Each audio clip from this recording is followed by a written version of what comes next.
ressemble. Il est le Dieu de gloire, élevé dans les cieux. Personne n'est comme lui. Personne n'est comme lui. Personne n'est comme lui. Personne n'est comme lui. Personne n'est comme lui. Personne n'est comme lui. Personne n'est comme lui. Voici, il vient. Au son de la trompette, chez vos chandeliers, brillant comme le soleil, élève la voix, comme c'est le jubilé. Radio Sion, dansez, voici, il vient. Très bien. Gloire à l'Éternel. Je vois qu'il y a de la joie au milieu de nous et la joie est partagée par moi. Amen. C'est toujours un bonheur d'être avec vous. C'est toujours un bonheur que de partager la parole de Dieu avec vous. Et aujourd'hui, nous allons partager sur un thème qui, je le crois, va encourager un chacun de nous. Et le thème d'aujourd'hui, c'est espérer contre toute espérance. Espérer contre toute espérance. On va faire un petit exercice. Tu vas te lever, tu vas voir 3 personnes et tu vas dire à ces 3 personnes, espère contre toute espérance. Allons-y. Un petit exercice. Vous pouvez vous lever. Même quelqu'un qui est loin, lui tendre la main de loin. Oui, lui dire, espère contre toute espérance. Même lorsque rien ne te prête à croire, espère. Même lorsqu'il n'y a plus raison d'espérer, espère quand même. Dis-lui d'espérer. Amen. Il y a des situations pour lesquelles, en langage français un petit peu argot, on dit c'est mort. Amen. Mais lorsque le monde dit c'est mort, Dieu te dit espère encore. Amen. Gloire à l'Éternel. Nous allons faire 3 lectures pour rentrer dans le message d'aujourd'hui. La première lecture sera dans Genèse 12, 1 à 4. La seconde lecture sera dans Genèse 21, 1 à 7. Et la troisième lecture sera dans Romains 4, 18 à 21. Genèse 12, 1 à 4. Genèse 21, 1 à 7. Et Romains 4, 18 à 21. La première lecture, lisons ensemble. Je lis au nom du Seigneur. L'Éternel dit à Abraham, va-t'en de ton pays, de ta patrie et de la maison de ton père, dans le pays que je te montrerai. Je ferai de toi une grande nation et je te bénirai. Je rendrai ton nom grand. Tu seras une source de bénédiction. Je bénirai ceux qui te béniront et je maudirai ceux qui te maudiront. Et toutes les familles de la terre seront bénies en toi. Abraham partit comme l'Éternel le lui avait dit et Lot partit avec lui. Abraham était âgé de 75 ans lorsqu'il sortit de Charan. Deuxième lecture, Genèse 21, 1 à 7. L'Éternel se souvint de ce qu'il avait dit à Sarah, et l'Éternel accomplit pour Sarah ce qu'il avait promis. Sarah devint enceinte, et elle enfanta un fils à Abraham dans sa vieillesse, au temps fixé dont Dieu lui avait parlé. Abraham donna le nom d'Isaac au fils qui lui était né, que Sarah lui avait enfanté. Abraham circoncit son fils Isaac, âgé de 8 jours, comme Dieu le lui avait ordonné. Abraham était âgé de 100 ans à la naissance d'Isaac son fils. Et Sarah dit, Dieu m'a fait un sujet de rire. Quiconque l'apprendra rira de moi. Elle ajouta, qui aurait dit à Abraham, Sarah allaitera des enfants. Cependant, je lui ai enfanté un fils dans sa vieillesse. Et la dernière lecture sera dans Romains 4, 18 à 21. Ce sera notre texte principal. Espérant contre toute espérance, il crut, en parlant d'Abraham, en sorte qu'il devint père d'un grand nombre de nations. Selon ce qui lui avait été dit, telle sera ta postérité. Et sans faiblir dans la foi, il ne considéra point que son corps était déjà usé, puisqu'il avait près de 100 ans, et que Sarah n'était plus en état d'avoir des enfants. Il ne douta point par incrédulité au sujet de la promesse de Dieu, mais il fut fortifié par la foi, donnant gloire à Dieu et ayant la pleine conviction que ce qu'il promet, il peut aussi l'accomplir. Amen. Ce que Dieu promet, il peut aussi l'accomplir. Est-ce que quelqu'un le croit ici? Est-ce que quelqu'un le croit ici? Gloire à l'Éternel. Dans ces 3 lectures, nous parlons de l'histoire de la vie d'un homme, Abraham, celui qu'on appelle le père de la foi. Je pense que nous connaissons tous Abraham ici. Nous connaissons tous plus ou moins son histoire. Nous l'avons soit abordé en le lisant dans la Bible, soit en le regardant dans des films, soit en ayant entendu des prédications qui abordaient la vie de cet homme. C'est un homme extrêmement important dans l'histoire de Dieu et des hommes. C'est l'homme qu'on appelle le père de la foi. C'est l'une des premières personnes qui a cru d'une manière absolue en Dieu. Il a eu une foi lorsque tout paraissait impossible et lorsque rien ne lui prêtait à croire. Et dans la première lecture que nous avons faite, nous voyons la lancée ou le lancement de la destinée d'Abraham. Dieu a rencontré Abraham à l'âge de 75 ans. Et il se met à le projeter dans un avenir et dans une destinée qui paraissait impossible au vu de ce que son corps lui permettait de faire, au vu de ce que son âge lui permettait de faire et au vu de ce que sa culture lui permettait de croire. Bien-aimé, Abraham, lorsque l'Éternel le visite, il se trouvait dans un pays qu'on appelait Charan, dans une région qu'on appelle la Chaldée, qui se trouve actuellement en Turquie. Amen. Amen. Et dans cette région, il vivait avec son père. Et dans leur famille, ils croyaient dans des divinités, dans de l'occultisme. La Mésopotamie, cette région, est ce qu'on appelle aussi le berceau de l'occultisme. C'est dans ces régions-là que l'on trouve notamment la Babylonie. Le Babylone, qui était l'une des plus grandes maisons occultes. Et c'est dans cet environnement-là que Dieu appelle Abraham. Et il n'appelle pas un Abraham adolescent. Il n'appelle pas un Abraham plein d'avenir. Mais il appelle un Abraham qui est déjà au crépuscule de sa vie. Amen. Les choses auraient été différentes s'il avait appelé Abraham à 20 ans, à 30 ans, à 35 ans. Parce qu'à cet âge-là, on peut dire qu'il y a encore un avenir. Il y a encore des choses à faire. On n'est pas encore suffisamment marqué par la vie pour pouvoir prendre des décisions différentes de ce qui étaient nos décisions initiales. Mais lorsque vous prenez quelqu'un de 75 ans, non seulement il est à la fin de ses jours, mais il est aussi sérieusement verrouillé dans la vie. Ses certitudes sont verrouillées. À 75 ans, ce en quoi on croit, on y croit fermement. À 75 ans, on a du mal à changer. À 75 ans, lorsqu'on vous dit « quitte la maison de ton père pour aller à un endroit que tu ne connais pas », à 75 ans, on n'a pas l'amour du risque. Rares sont les personnes de 75 ans que l'on voit prendre un sac à dos et dire « je pars à l'aventure faire un tour du monde ». C'est plutôt des jeunes de 20 ans, de 25 ans.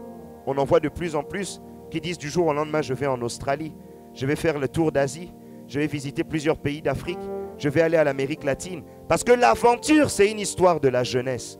Mais dans la vieillesse, on recherche la sécurité et le confort. Dieu appelle Abraham, alors que tout dans son environnement ne prêtait pas à croire qu'il pouvait avoir une destinée glorieuse et même quitter la maison de son père. Dieu appelle Abraham lorsque les choses ne sont pas faciles, lorsque les choses ne sont pas simples. Quelle idée lui promettre une multitude d'enfants et de bénir toutes les familles de la terre, lui dont la femme est stérile, et lui qui est arrivé à un âge où généralement on ne pense pas avoir des enfants, où l'on ne peut pas avoir des enfants, et même là où il est indécent d'avoir des enfants. Amen. Combien aujourd'hui nous jugeons des vieillards qui ont épousé des jeunes filles et qui leur font des enfants en disant ils sont vieux, mais qui élèvera ces enfants? Qui s'occupera de ces enfants? C'est des personnes qui sont égoïstes et irresponsables. La société juge des gens qui ont des enfants dans la vieillesse. Imaginez le regard des gens lorsque Abraham annonce en revenant de sa rencontre avec Dieu que Dieu m'appelle à avoir des enfants. Les gens l'ont pris pour un fou. Parfois Dieu nous appelle pour des choses folles. Parfois Dieu nous appelle pour des choses inconsidérées.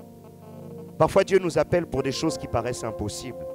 Parfois la destinée que Dieu trace ne paraît pas possible au vu de notre intelligence et au vu de ce que peut penser notre environnement. Bien souvent la destinée que Dieu trace pour nous, parfois est même aux antipodes des projets que nous avions nous-mêmes et de nos certitudes, et même aux antipodes parfois de notre culture et même parfois de nos convictions profondes. Imaginez un Abraham qui voulait prendre sa retraite paisiblement dans la région de Charan qu'il connaissait très bien, avec ses amis d'enfance qui ont vieilli avec lui. Mais le Seigneur lui dit, va dans le pays que je t'indiquerai. C'est pas facile. Amen. Rien que lorsque l'on vous demande de déménager, parfois il n'est pas facile de quitter un quartier. Même si c'est pour passer dans le quartier d'à côté. Vous connaissez le boulanger du coin, vous connaissez le boucher du coin, vous connaissez des amis, les voisins. C'est tellement bien dans cet immeuble-là, mais changer un immeuble à l'autre, c'est profondément douloureux. Mais imaginez lorsque vous avez vieilli dans cet environnement-là, que vous avez vécu 75 années dans la même région et que l'on vous dit de partir. Parfois, la destinée que Dieu nous montre nous paraît difficilement réalisable et nous paraît parfois être un élément pour lequel on est nous-mêmes réfractaires parce que c'est extrêmement dur à accepter. Mais je voudrais dire qu'il n'y a pas plus beau que la destinée que Dieu nous promet. Il n'y a pas plus grand que la destinée que Dieu te promet. Je voudrais te rappeler quelque chose. C'est que les promesses de Dieu, même si elles paraissent impossibles, s'accomplissent toujours. Mais dès lors qu'on y croit. La question que je veux te poser aujourd'hui, crois-tu dans la destinée que Dieu te promet? Crois-tu dans les promesses de Dieu? Crois-tu dans le chemin que Dieu a placé et a tracé pour toi? Crois-tu que tu as encore une destinée? Crois-tu que tu as encore un avenir? C'est une question que je te pose. Et c'est une question que j'aimerais que tu te poses ce matin. Est-ce que tu peux poser à ton voisin cette question? Crois-tu encore en ta destinée?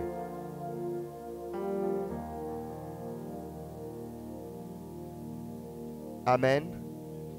Et dans le passage que l'on a lu dans Romains 4, l'apôtre Paul commence en disant que Abraham avait espéré contre toute espérance. Lorsqu'on met le mot contre, ça veut dire qu'il y a une dualité. On est d'accord? On est d'accord. Si je dis moi contre le frère Patience, ça veut dire qu'ensemble, on a un rapport de dualité. Et lorsqu'on parle d'espérer contre toute espérance, ça veut dire qu'il y a des choses qui sont contre l'espérance qu'il y a dans nos cœurs. Des choses qui nous prêtent parfois à ne pas espérer dans les promesses que Dieu a placées pour nous. Des choses qui nous prêtent à ne pas croire, à ne pas attendre, à ne pas nous dire que c'est possible, qui nous prêtent à douter, qui nous prêtent à désespérer et parfois même à abandonner. Combien sont ceux qui ont abandonné? Comme Abraham, Dieu leur a promis des grandes choses. Mais en cours de chemin, ils se sont rencontrés où ils ont fait face aux choses qui sont contre l'espérance. Et ils ont abandonné la destinée glorieuse que Dieu traçait pour eux. Dans la destinée, il y a tellement de choses. Dans la destinée, il y a non seulement notre avenir, notre futur, mais il y a également des promesses que Dieu, oui, nous donne, qui nous rencontrent sur le chemin de notre destinée. Tu peux rencontrer dans le chemin de ta destinée la maladie, mais cette maladie va rencontrer une promesse qui dit vous imposerez les mains aux malades et les malades seront guéris. Mais dans le chemin de ta destinée, est-ce que tu peux croire encore dans la guérison? Parfois la tristesse peut nous trouver dans le chemin de notre destinée. Mais il faut que cette tristesse trouve l'espérance dans nos cœurs, en cette parole qui dit j'ai formé pour vous des projets de bonheur et non des projets de malheur. Bien-aimés, est-ce que dans la tristesse, vous croyez encore dans ces promesses? Est-ce que lorsque vous êtes dans les difficultés, vous croyez encore dans les promesses de Dieu? Est-ce que vous croyez que ce que Dieu a promis dans le chemin de nos vies, dans le chemin de nos destinées, est capable de s'accomplir? Bien souvent, on écoute bien plus, ou on fait bien plus attention aux ennemis de notre destinée, ou aux choses qui veulent la détruire, bien plus que ce qui vient la construire. Et dans cet enseignement, ou dans cette pensée biblique, j'ai relevé 4 ennemis de la destinée. 4 ennemis qui nous empêchent de croire que les choses sont possibles. Et le passage de Romains 4, j'aime bien le lire aussi dans d'autres versions. Dans la version Parole de vie, la traduction Parole de vie, la première phrase de l'apôtre Paul est traduite ainsi. Il n'y avait plus d'espoir, et pourtant Abraham a espéré. Dans la version français courant, la Bible nous dit ceci. Abraham a cru et espéré, Alors que tout espoir semblait vain. Il y a des moments dans la vie où même les espoirs semblent vains, où ça ne sert à rien, où on a l'impression que ça ne sert plus à rien de croire. Et 4 ennemis généralement se lèvent pour souffler à nos oreilles qu'il n'est plus nécessaire d'espérer. Le premier ennemi, c'est le temps. Espérer malgré le temps. Dis avec moi le temps. Dis avec moi le temps. Il fait chaud, je sais qu'on est fatigué, mais dis avec vigueur le temps. Ici, la salle est climatisée, on a la grâce. Amen. Parfois, il y a des gens qui prêchent dans des salles non climatisées. Réveillons-nous. Le temps, c'est un ennemi qui nous empêche d'espérer. Vous savez, entre la lancée d'une promesse de Dieu et son accomplissement, il y a le temps. On a lu qu'au moment où Dieu rencontre Abraham et qu'il lui promet d'avoir une descendance, Abraham avait 75 ans. Et dans la lecture que l'on a faite, au moment de la naissance d'Isaac, Abraham avait 100 ans. Il s'est passé combien de temps? 25 longues années. Entre l'annonce de la promesse et son accomplissement. 25 longues années. Où chaque année, à la date anniversaire de sa rencontre avec Dieu, Abraham devait se poser des questions. Amen. Imagine Dieu te sort, tu entends la voix de Dieu te parler et te dit non, tu vas avoir telle chose que tu vas vivre dans ta vie. Et pendant 25 ans, chaque année, à la date anniversaire, tu repenses à ce que Dieu t'avait dit. Mais chaque année, tu ne vois rien. Jusqu'à la 24e année, tu ne vois rien. Le temps. Le temps est tellement cruel. Le temps est tellement difficile. Le temps, on ne le gère pas. Le temps, parfois, nous pousse à nous impatienter. Parfois, le temps nous rend extrêmement fragiles. Parce que d'année en année, de mois en mois, on espère, on attend. Mais on n'arrive même plus à attendre d'attendre. Amen. Parfois, le temps est tellement cruel parce que il peut nous paraître long. Bien-aimé, parfois on te dit de faire quelque chose pendant 6 mois. Mais bien-aimé, les 6 mois peuvent te paraître extrêmement longs. Extrêmement longs lorsque tu dois attendre pour quelque chose. Amen. Bien-aimé, à chaque fois qu'il y a un dimanche où je dois prêcher, cette semaine me paraît tellement long parce que j'ai hâte d'être à dimanche. Amen. Quand on a hâte de quelque chose, le temps nous paraît long. On dirait que ça traîne. J'ai envie que dimanche arrive demain. Parce que j'aime tellement faire ça. Amen. Amen. Mais les semaines où on ne me dit rien, la semaine passe vite. Je lève le nez, il est déjà samedi. Waouh, c'est passé tellement vite. Lorsqu'on attend quelque chose, le temps nous paraît long. Parfois même, je ne sais pas si tu regardes un rendez-vous qui te paraît important, qui te paraît crucial.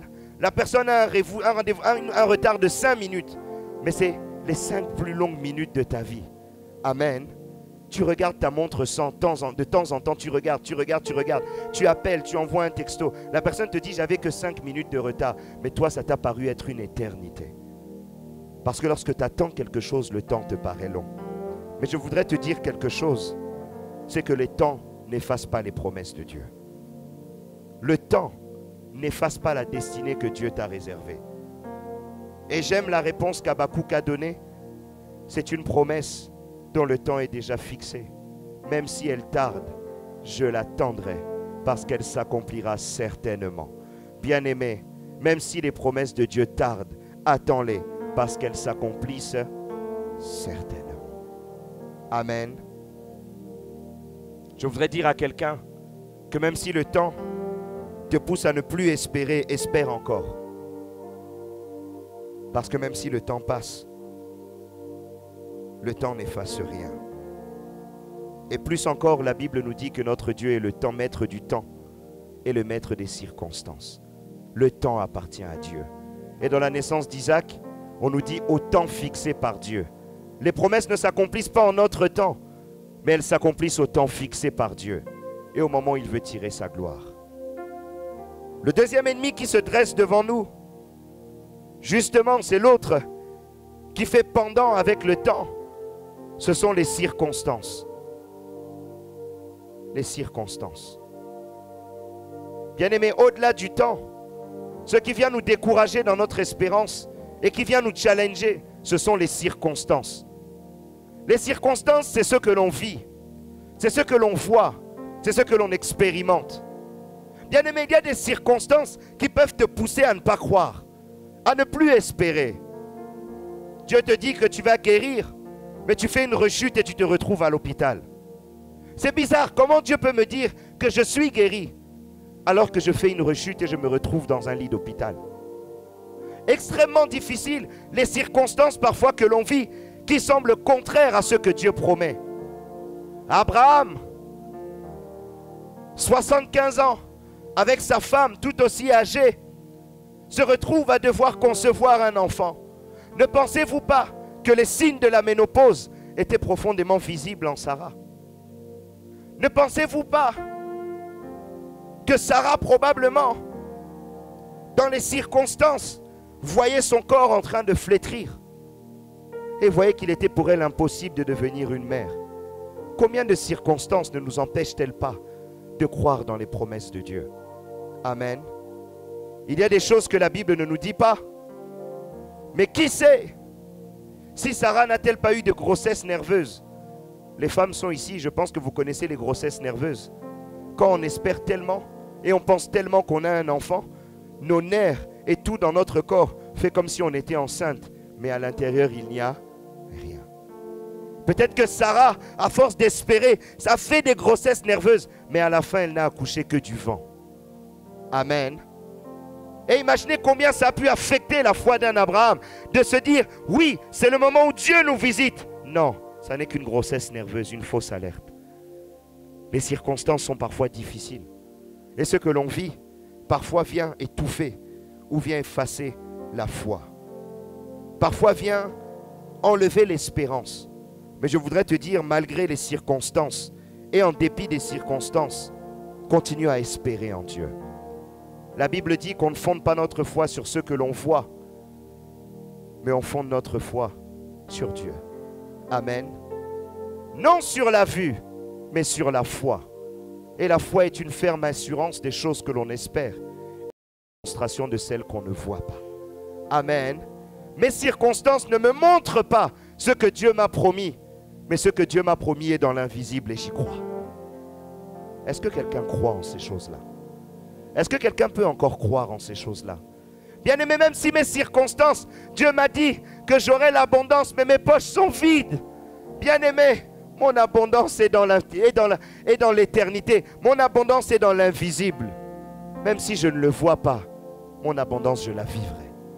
Amen. Et mes poches, au temps fixé par Dieu, se rempliront. Qu'il était extrêmement difficile pour un homme comme Joseph, qui voyait une destinée glorieuse dans ses rêves et qui se retrouve en prison. Ces circonstances l'empêchaient même de croire en une destinée glorieuse avec Dieu. Mais il n'a pas regardé la circonstance. Il a continué à espérer contre toute espérance. Et il est arrivé à la tête de l'Égypte. Et plus encore, il a dominé sur sa famille tel que Dieu le lui avait promis. Amen. Je voudrais que comme un Joseph, comme un Abraham, malgré les circonstances de ta vie, tu espères encore. Si les circonstances t'avaient empêché d'espérer, je voudrais que tu mettes les circonstances de côté et que tu te focalises sur Dieu. Le troisième ennemi, c'est l'entourage. L'entourage peut devenir un ennemi lorsqu'on attend un accomplissement de Dieu. Par là, je ne parle pas de toutes les personnes dans l'entourage et je ne prêche pas un évangile d'isolement, parce que l'évangile nous pousse à aller vers les autres et ne nous pousse pas à nous isoler. Amen. Je tiens bien à préciser. Mais dans notre entourage, il faut faire le tri. Parce qu'il y a des personnes qui ont ce qu'on appelle un ministère de découragement. Je pense qu'on a tous eu affaire à des personnes comme ça. Des personnes qui viennent nous dire, mais ce en quoi tu espères n'est qu'une folie. Mais c'est n'importe quoi. Comment tu peux croire en ça? On est en 2017, les gens ne croient plus. Les gens ne croient plus en Dieu. Aujourd'hui, c'est la technologie. Aujourd'hui, c'est le travail. Aujourd'hui, c'est cela. Pendant que toi, tu veux te fier à Dieu, ces gens-là viennent te décourager. Bien-aimé, dans le chemin de la destinée, il y a des compagnons qui sont des mauvais compagnons. Autant il existe des bons compagnons, autant il existe des mauvais compagnons. Autant il existe des bons alliés, autant il existe des gens qui nous détruisent. Lorsqu'on a fait la lecture dans Genèse, on s'est rendu compte que Lot avait quitté Charan avec Abraham. Et Lot était le neveu d'Abraham. Dieu ne lui a pas dit à Abraham de partir avec son neveu. Mais quelque temps après, Lot et Abraham ont dû se séparer. Pourquoi? Les serviteurs d'Abraham et les serviteurs de Lot se mirent à se quereller et se mirent à se battre les uns les autres. Probablement, et ça la Bible ne nous le dit pas, c'est une interprétation personnelle. Je pense profondément que Lot pensait hériter des richesses d'Abraham. Amen. Et ma conviction personnelle me dit à chaque fois qu'il y a un conflit, à chaque fois qu'il y a un conflit d'héritage, il y a bagarre, il y a guerre. Et probablement, je pense que les serviteurs de Lot lorgnaient sur l'héritage des serviteurs d'Abraham. Et je pense que c'était aussi un conflit d'héritage. Amen. Amen. Mais tout ça pourquoi? Parce que probablement Lot devait être assis à côté d'Abraham et dire à Abraham, mais ça fait 23 ans que tu attends. Ça fait 22 ans que tu attends. Ça fait 18 ans que tu attends. Mais l'enfant que Dieu t'a promis n'arrive pas. Mais moi, Lot, je suis là. Amen. À Charan, j'ai toujours été là avec toi. Abraham, quand on est sortis ensemble. Abraham, ne m'oublie pas. Après tout, tu m'as adopté, je suis ton fils. Parce que la Bible nous dit qu'Abraham avait adopté Lot. Parce que Lot avait perdu son père et sa mère. Et comme en tant que fils adoptif d'Abraham, il devait réclamer sa part d'héritage. En disant, papa Abraham, ne me laisse pas. Parfois, des bonnes intentions dans notre entourage sont des intentions qui nous détruisent et qui nous empêchent d'espérer. Parce que lorsque Lot dit ça, est-ce qu'il dit mal? Je ne pense pas. Si Lot disait ça à Abraham, est-ce qu'il dit mal? Non, c'est son propre neveu. Et il l'a adopté comme un fils. Mais lorsqu'il lui dit ça, il l'empêche d'espérer dans ce que Dieu lui a promis. Amen. Et pire encore, un autre homme dont on nous parle, toujours dans le livre de Genèse, c'est Eliezer de Damas, que Abraham qualifie aussi comme son héritier. Dieu lui parle. Et il lui parle d'un héritier dont Dieu ne lui a pas parlé. Les mauvaises compagnies, les personnes qui viennent parasiter ce que Dieu t'a promis. Bien-aimé, ne te laisse pas influencer par des personnes qui ne savent pas ce que Dieu t'a promis. Lorsque Dieu t'a promis des choses, tu étais seul avec lui. Les gens n'étaient pas là. Amen. Ce que Dieu t'a dit, seul toi l'as entendu. La destinée que Dieu a placée pour toi, seul toi la connais. Bien-aimé, ne laisse personne te faire douter de ce que Dieu a promis pour toi. Bien-aimé, depuis toujours et depuis que, avant ma naissance, Dieu m'avait destiné à le servir et à prêcher l'évangile. Mais ne pensez-vous pas que d'autres personnes ne sont pas venues dire le contraire? Les personnes ont dit à mes parents, cet enfant tel qu'on le voit deviendra probablement un voyou. Pourquoi? Parce que vous n'êtes jamais à la maison, vous travaillez tout le temps et vous le laissez seul à la maison. Donc il a des très grandes chances de devenir un voyou. Des gens pensaient que j'allais devenir un voyou. Amen. Mais ils ne savaient pas la destinée que Dieu avait planifiée pour moi. Et je pense que pour toi aussi, tu as une destinée avec Dieu. Et dans cette destinée, dans ces promesses que Dieu t'a faites, je pense qu'il n'y a personne qui est capable de les supprimer de ton cœur. Ne laisse pas ton entourage te décourager. Et la quatrième chose, et le quatrième ennemi, cet ennemi est en nous. À la fois, tout à l'heure nous avons parlé, à la fois d'ennemis qu'on ne maîtrise pas, et d'ennemis qui se trouvent autour de nous. Mais là, c'est un ennemi qui est en nous. Et le quatrième ennemi, c'est probablement l'un des pires ennemis. Et l'un des ennemis qui est le plus redoutable pour assassiner et détruire des destinées et nous empêcher d'espérer contre toute espérance. Et cet ennemi qui se trouve en nous, ce sont nos propres erreurs et la culpabilité qui en découle. Bien-aimés, lorsque l'on vit dans la culpabilité, ça tue l'espérance dans nos cœurs. Qu'est-ce que c'est la culpabilité? Bien-aimés, La Bible dit lorsque nous avons péché, le Seigneur est fidèle et juste pour nous pardonner. Mais lorsque quelqu'un vit dans la culpabilité, il ne croit plus dans le pardon de Dieu. Il ne croit plus dans la grâce de Dieu. Il croit que dans les conséquences de sa faute. Et quand on vit dans la culpabilité, on a l'impression que les promesses de Dieu sont mortes pour nous. Celui qui vit dans la culpabilité vous dira que non, Dieu ne peut pas faire grâce à quelqu'un comme moi. Dieu ne peut plus faire ce qu'il avait planifié pour moi. Dieu m'a promis la guérison, mais il ne peut plus me guérir parce que j'ai fait une faute. Je voudrais vous dire que là où le péché abonde, la grâce surabonde. Bien-aimés, ce que je vous dis, ce n'est pas une occasion pour pécher. Parce que si en vous disant ça, vous péchez sciemment, Dieu va vous frapper. Parce qu'à la fois, Dieu est un Dieu de grâce, mais l'Éternel est aussi un feu dévorant. Mais ce que je voudrais vous dire, c'est que lorsqu'on est dans la culpabilité, bien-aimés, on n'espère plus en rien. On est dégoûté en tout. On n'avance pas. Lorsqu'on est dans la culpabilité, bien-aimés, on a même l'impression que Dieu nous a rejetés. Ne pensez-vous pas que Abraham, dans ses 25 ans, qu'il n'a pas fait de faute? La Bible nous parle des moments où Abraham a menti. La Bible nous parle même parfois des doutes d'Abraham. La Bible parfois nous parle des erreurs ou des petits moments où Abraham a bronché. Bien-aimé. Et il y a même des choses que la Bible ne nous dit pas. Parce que probablement il y a des erreurs qu'Abraham a fait où les biblistes n'ont pas écrit. Amen. Parce qu'Abraham était un homme comme toi et un homme comme moi. Bien-aimé, nous bronchons tellement. Nous faisons tellement d'erreurs. Rien qu'en sortant de cette salle, je ne sais pas le nombre d'erreurs que tu devras faire. Peut-être depuis ta naissance, le nombre d'erreurs, si tu devais les écrire, un dictionnaire serait trop petit pour les contenir. Amen. Nos filles sont jonchées d'erreurs. Nos filles sont jonchées de mauvais choix. Nos filles sont jonchées de moments où nous nous sommes trompés. Mais bien aimé, tu peux te tromper, mais tu peux retrouver ton chemin. À la fois, il est possible de tomber, mais il est possible aussi de se relever. À la fois, une condamnation ou une punition peut exister, mais le pardon aussi existe. Quel est cet enfant qui est éternellement puni? Je crois, à part être un enfant d'un bourreau, bien aimé, cela n'existe pas. Moi qui suis père de famille, lorsque je ne suis pas content d'un de mes enfants, la punition ne dure pas. Parfois même 10 minutes, j'ai même oublié la bêtise que l'enfant avait fait. À la fois, il y a eu, oui, la correction.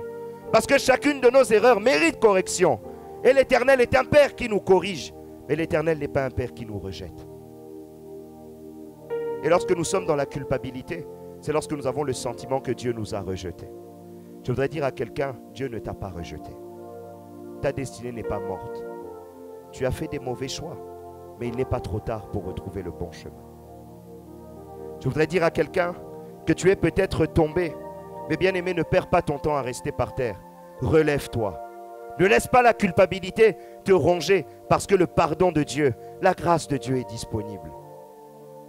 Notre Dieu n'est pas un Dieu méchant, mais la Bible nous présente un Père. Le Père, c'est celui qui console. Le Père, c'est celui qui prend dans les bras. Si tu te relèves, le Seigneur te reprendra avec lui. Amen. Et je voudrais vous inviter, bien-aimés, à espérer dans la vie contre toute espérance. Lorsque ces 4 vents dont nous avons parlé soufflent sur vos vies, je voudrais vous inviter à continuer à espérer, à continuer à croire, à ne pas lâcher, à persévérer, bien-aimés, et à avancer dans la destinée et dans les projets que Dieu a planifiés pour vous. Dans Ecclésiaste 9:4, il est dit, pour tous ceux qui vivent, il y a de l'espérance, et même un chien vivant vaut mieux qu'un lion mort. Bien-aimé, tu n'es pas mort. Tant que tu vis, il y a de l'espoir. Amen. Et même si tu es un chien, il y a de l'espoir que tu rentres dans la maison du roi. Parce que même le chien peut devenir le chien du roi. Amen. Et laissez-moi vous dire que le chien du roi n'a rien à envier au lion qui est dans la jungle. Et encore plus au lion qui est mort et qui est dans le tombeau. Amen. Même si ma vie ne ressemble à rien aujourd'hui, ma destinée peut encore être glorieuse. Ce n'est pas fini. Je voudrais dire à quelqu'un que tant que tu vis, tant que Dieu a placé le souffle dans tes poumons, n'abandonne pas. N'arrête pas d'espérer. Parce que tant que tu peux te lever, marcher, tant que tu as la vie, l'être, le mouvement, toute chose est possible. Je voudrais dire à quelqu'un que si Dieu te prête encore le souffle, ce n'est pas pour que tu te lamentes et que tu perdes toute espérance et que tu te dises, ma fille n'est rien. Mais c'est pour que tu relèves la tête, pour que tu dises, j'ai un Dieu. Et j'ai un Dieu qui a des promesses. Et je veux lui rappeler ses promesses. Bien-aimé, lorsque tout va mal, rappelle à Dieu ses promesses. Lorsque tout va mal, demande à Dieu, mais Seigneur, pourquoi m'as-tu encore laissé vivant? Tu pouvais me faire mourir. Si tu ne m'as pas fait mourir, c'est que tes promesses sont encore valables pour ma vie. Les promesses ne sont plus valables pour les gens qui sont morts et enterrés. Ils sont au cimetière. Leur destinée, leur course est finie. Mais tant que tu cours encore, bien-aimé, pourquoi t'arrêtes-tu de courir? Tant de vies où les gens se sont arrêtés de courir, se sont arrêtés d'espérer, se sont arrêtés de croire. Et je voudrais te dire qu'en Jésus-Christ, toutes les promesses de Dieu sont amenées et sont appelées à s'accomplir. Lorsque vous lisez dans 2 Corinthiens 1, 20, dans la traduction Semeur, il est dit ceci, car c'est en lui que Dieu a dit oui, en parlant de Christ, à tout ce qu'il avait promis. Aussi, est-ce par lui que nous disons oui, Amen, pour que la gloire revienne à Dieu. Bien-aimé, tout ce que Dieu a promis en Jésus, c'est oui et Amen. Je voudrais dire à quelqu'un que tout ce que Dieu t'a promis, parce que tu es en Christ, toutes ces promesses sont oui et Amen. Et lorsqu'on dit oui, la Bible dit que ton oui soit oui et que ton non soit non. Lorsque les promesses sont oui, ça veut dire qu'elles doivent s'accomplir, quoi qu'il arrive. Et lorsqu'on dit Amen, ça veut dire qu'il en soit ainsi. Lorsque les promesses de Dieu sont Amen, ça veut dire qu'il en sera ainsi de ma vie. Bien-aimé, est-ce que tu peux dire avec moi, dans ma vie, les promesses de Dieu sont oui. Dans ma vie, les promesses de Dieu sont Amen. Elles s'accompliront. Qu'importe le temps, qu'importe les circonstances, qu'importe mon entourage, qu'importe la culpabilité, elles s'accompliront. Que Dieu vous bénisse.